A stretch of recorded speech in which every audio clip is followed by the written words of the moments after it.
Blog Talk Radio. Yo, Bantam. ¿Cuál onda, Pelencho? ¿Qué es lo que está sonando por ahí? Pardo vaina y que. Acabo de llegar a mi país.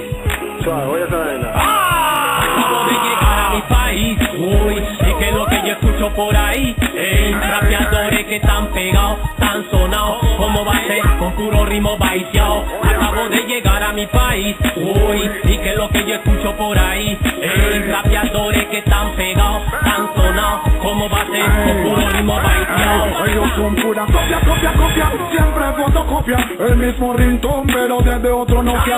Enredando a la gente con esa basofia. Así que flow de paquete y directo de copia. A mí no me interesa de dónde tu flow, así que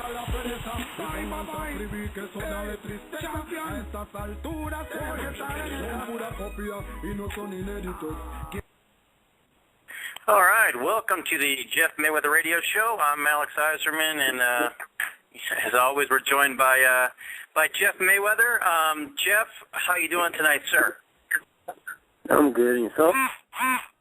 Not doing too bad. I see we got the duck back with us.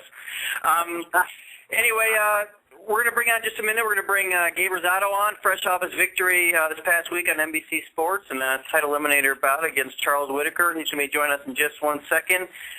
First, Jeff, let's just get copy you for one moment. What you got going on? I know you're heading up Florida this weekend, so give us a little update. Derek Gainer making his comeback fight. Last time he wasn't able to make it because there was a potential hurricane threat the last time, so the fight didn't happen. And so now I'm going to try to make the show happen now. All right, so what do you expect from him? How's he been looking? I know you're pretty new to working with him, so what do you expect from him in the ring?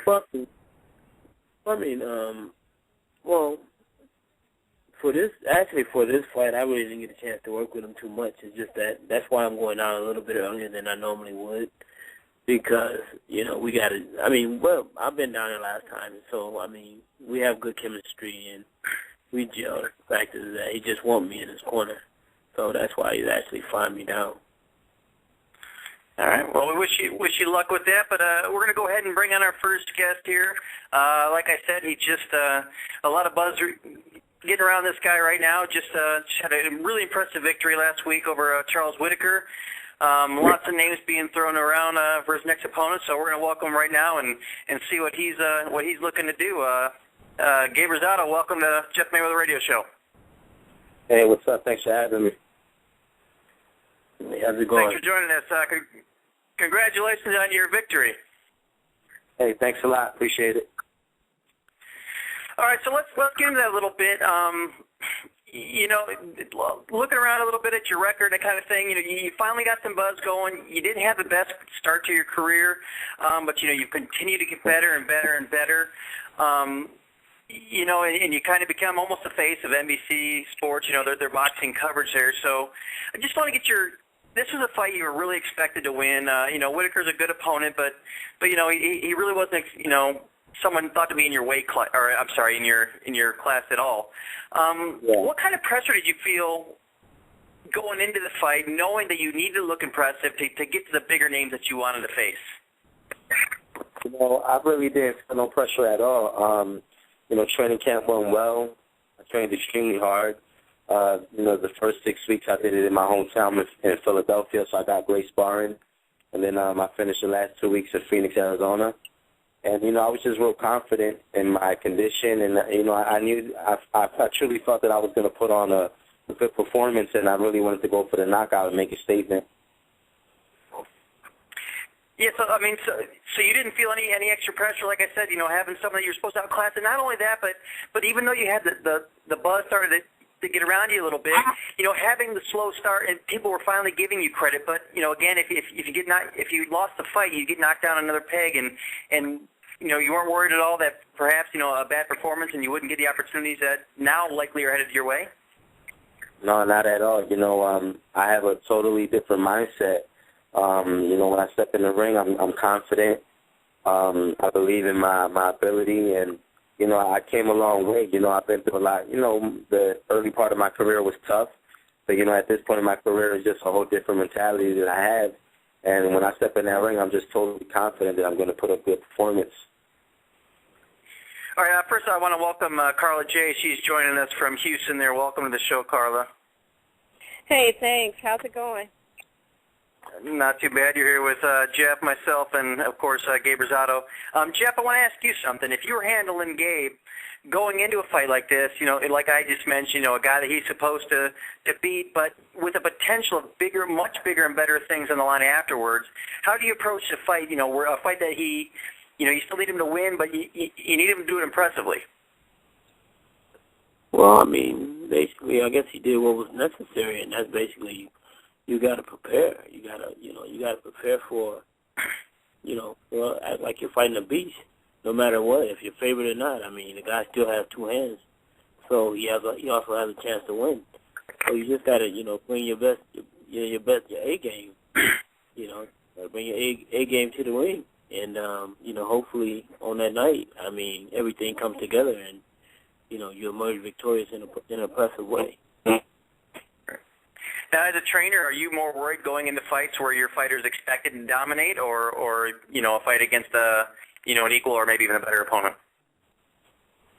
Well, I mean, as a trainer, I mean, you know, basically myself, I just try to prepare my fighter the best way I can for that particular fighter that, you know, that he's facing. I mean, if I got some footage on him, I mean, I come up with a game plan and a strategy to fight him, you know, matter whether he's favored or whether he's not, because at the end of the day, you know, all you can do is prepare a person for the best, you know, for the best effort they can put up in a fight. And hopefully, like I said, on that night, you know, everything just comes together, because sometimes you can have a perfect training camp and still things fall apart on fight night. So, you know, it's a whole lot that goes through it. So, I mean, it's not just a matter of preparing and doing the right things, but, you know, hopefully you do, and like I said, on fight night, everything, you know, shows up, because there's been times, like in fights, where, you know, you have guys that have perfect training camps and everything seemed to be on point, and on fight night, you know, their body just doesn't function right, or, you know, it's one of those things that just happens sometimes. Mm. Now, Gabe, let's, you know, you did what you're supposed to do. You got the impressive victory. Names getting thrown around there with some very impressive fighters.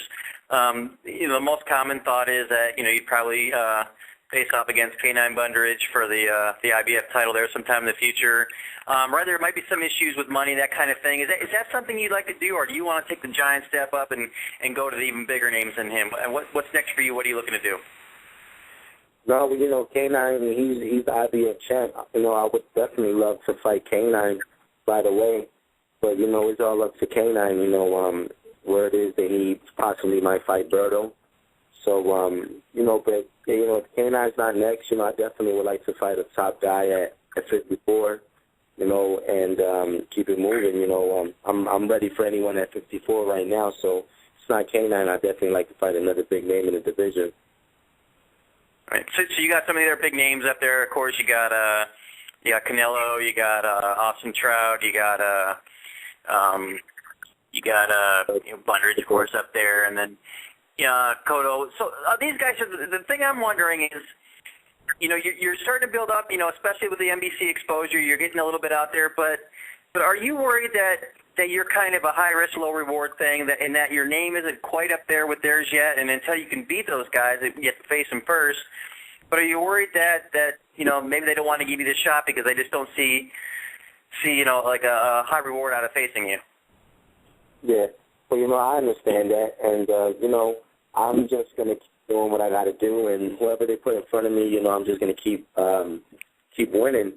You know, I had you know, my win with Charles Whittaker gave me the mandatory challenge for the IBF, so you know, I will get my world title, you know, shot soon. You know, so but I definitely like to stay busy, and I think once I get that world title shot, you know, then I think my name will definitely grow as far as in the boxing world and with the fans. And then I think, you know, big fights will make sense for certain fighters. Okay. Let me ask you a question, Gabe, about your strategy in the fight with Whittaker. I know early on in the early rounds, it just seemed like you were, kind of filling him out and things like that. And during that time in the early rounds, did you find yourself getting frustrated at any point? And the reason why I say that is because it seems that after the fourth round, you just became a totally different animal. Were you filling him out and just, waiting for the opportunity to just, basically dominate in the fifth round? Yeah, it's 12 rounds, so it's a long fight. So I never really try to rush things. I kind of like to be patient. I kind of want to see where his shots are coming from. His best punch was the right hand, so I kind of wanted to time that right hand. And, it was just warming up, filling him out in the beginning part of the fight. And then come, like, the middle rounds is when I usually pick it up, and I get stronger as the rounds go. So I was definitely filling him out in the early rounds. Talk to me about, the adrenaline. Talk to me about after the first knockdown in the fifth. What was your thought process after that? Yeah, well, he was throwing a lazy jab. So I slipped it through a hook, and then he threw another lazy jab, and I slipped it with an overhand right. And I got him hurt, and I guess there was about a couple seconds left in the round, and I kind of tried to rush to knock him out and to kind of get some shots in, and I kind of left myself open, and he kind of buzzed me, like in a later, for like a split second. But I can see that I was slowing him down. I threw a couple good body shots, and I just felt so much stronger than him. And I just felt like around that round, it was time to start putting pressure and apply pressure and, start breaking him down. Right on. By the second knockdown in the seventh, did you feel that he was overwhelmed? Could you really tell then? He's actually he's a veteran, and he knew how to survive, and it's like real hard to look good against a guy that's in survival mode. And he had some old crafty moves where he was blocking my vision with his jab. He was kind of like stiff arming me and putting his jab like in my face and holding it out there, which is not legal, but he was getting away with it. And so he was crafty in surviving. And then whenever he got hurt, he actually fought back and was throwing some good shots. I was able to get away from the shots, but he was still fighting back. So he was a crafty guy, and I knew it was a matter of time for me to get him. I could have easily boxed the last couple of rounds and just got a win. But, that's not the type of statement I wanted to make. I wanted to give the fans a knockout, and I just kind of wanted to make a statement in the boxing world that, I'm a legit 4-pounder and I'm ready for anyone. Right on. Yeah, you definitely made that statement, though. Yeah. All right, Gabe, I want to ask you a question, actually, and then I want to we'll put Jeff in charge of your career and see what he'd do here. First of all, I'd just like to know, mandatory challengers aside and that kind of thing, who would you, if you could do whatever you wanted to do, who would you fight next? Would you jump up to the Cottos or the Canelos or even the Floyd Mayweathers, or do you want to build your way up and start maybe with a K9 Bundridge or someone like that? Well, it's boxing, it's a business. So, for me to call out a Floyd Mayweather, it doesn't even make sense right now because, he's on a whole other level. Mayweather's the face of boxing, and I'm still making a name for myself. So, I still, there's a lot I have to do, to be calling out a Mayweather, He's pound for pound the best in boxing. But, a little step below, are you ready for the Cottos and the Canelos of the world yet? Yeah, I would love to fight Canelo, and I would love to fight the winner out of Cotto and Trout. I think Canelo is a good fighter, and I think, they're promoting him well. But, I think that I've had a tougher road than Canelo. I fought tougher fighters, and I've been in early, and I've been tested, and I think at this point in my career I've been fighting the better competition. I think he's been fighting guys that are lightweights or guys that are washed up. And, I think it's time. Yeah. Oh, go ahead. I'm sorry. Go ahead. Oh, that's good. Yeah, the last thing before I get to Jeff here. So what are you better than at Canelo? I mean, how are you going to beat him if you meet him in the ring? I think Canelo makes a lot of mistakes that I can capitalize on. I think he's offensively, he looked great against Lopez, but it's easy to look great against a guy when he's smaller than you and he can't keep you honest. When I fought Soto Perez, So the Carras was coming up from welterweight, and I was the bigger guy in that fight. And I walked him down because I didn't respect his power. He had no pop to keep me honest. So when you fight a guy that doesn't have the power to keep you honest, it's easy to just walk over him. And that's what Canelo does. So he looks great because he's able to walk past these guys. But if he fought a guy like me that has some pop and some knockout power, I can hit him with some shots and keep him honest, and it'd be a different type of fight. So and another thing, it really doesn't have good head movement. He throws combinations, and he won't pivot out, or he kind of stays there for the receipt. So he's definitely there to get hit. And with my punching power, I think I could definitely stop a guy like Canelo. All right, Jeff. So I want to put you in charge of Gabe's career here. I don't know if you're familiar with Floyd Mayweather at all. He's kind of a big deal in the sport. So obviously, Jeff, any fighter's dream that can fight him would be to fight Floyd Mayweather. So if you were in charge of Gabe's career, just come off an impressive victory, but he's just right below those bigger names. He's not the household name. How would you try to steer him, from this point forward to get that ultimate dream, the ultimate payday, to get a shot with Floyd Mayweather at some point down the road? I mean, I think he said it best. I mean, my plan would be probably exactly like his. I mean, because first of all, the one thing, you're not going to even be able to get in the ring with Floyd if you don't do pay-per-view numbers. So if you can't do pay-per-view numbers, that means that you have to try to beat someone that does do pay-per-view numbers.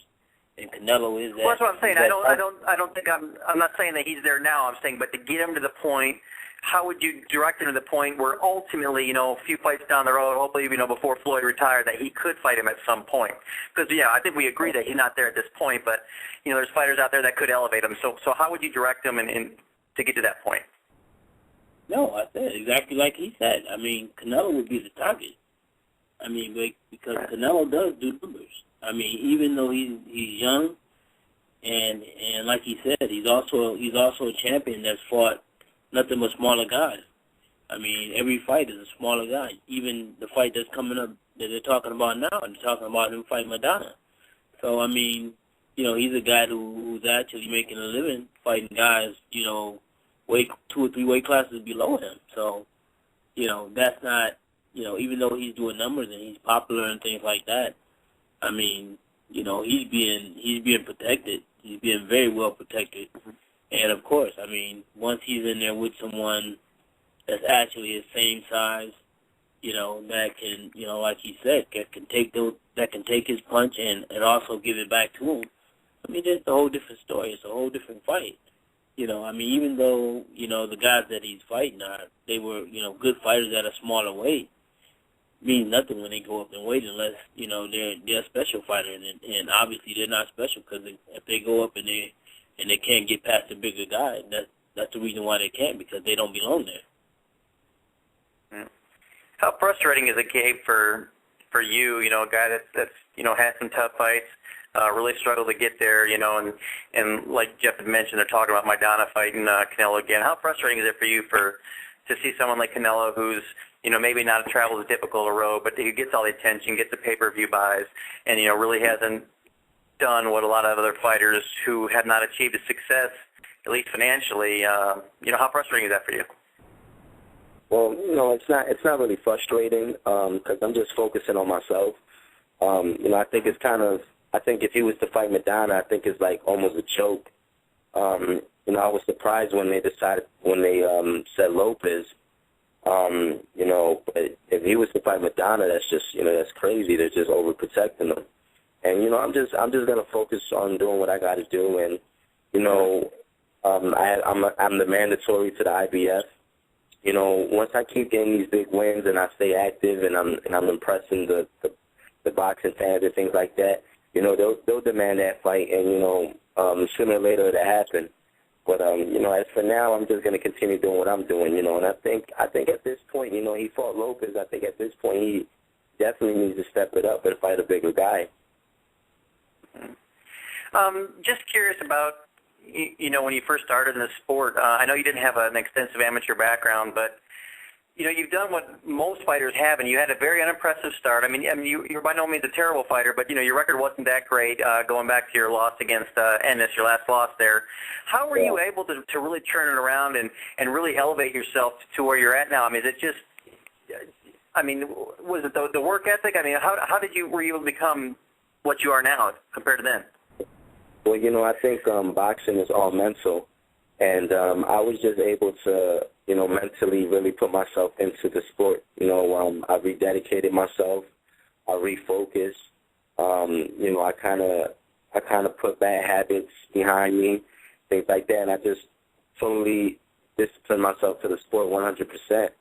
And now that I'm just into this 100%, I'm confident now. I work on my craft.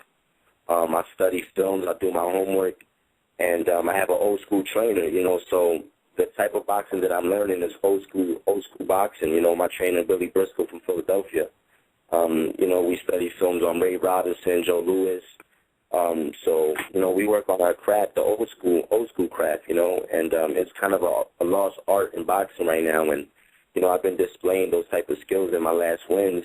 Catching punches and countering and slipping and jabbing and things like that. So I think I'm just a complete different fighter than what I was in the past.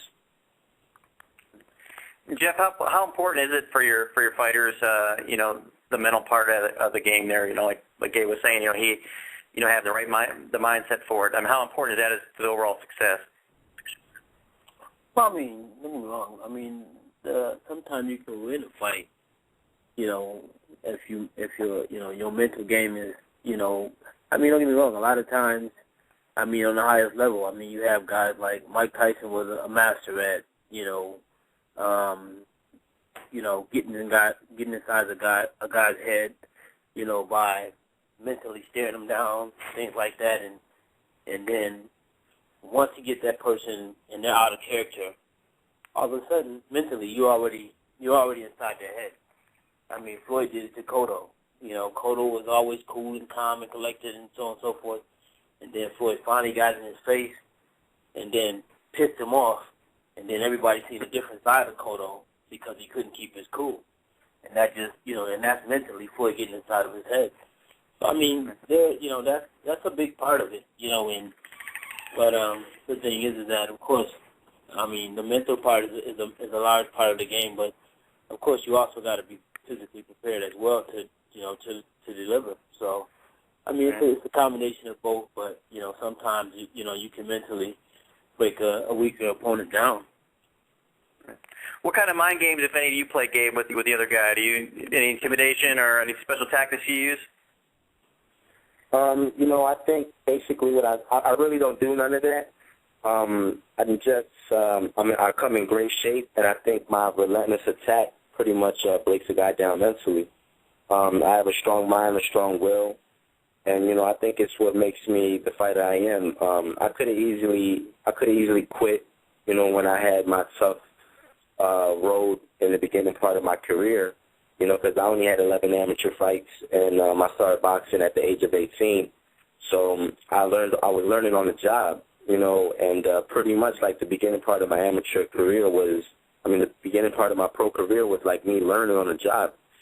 But, at this point, it made me the fighter I am, so I have a strong character. So I think when I step in the ring and guys see how relentless I am and how bad I want to win, I think mentally that gets in the guy's head because it's like, just hungry.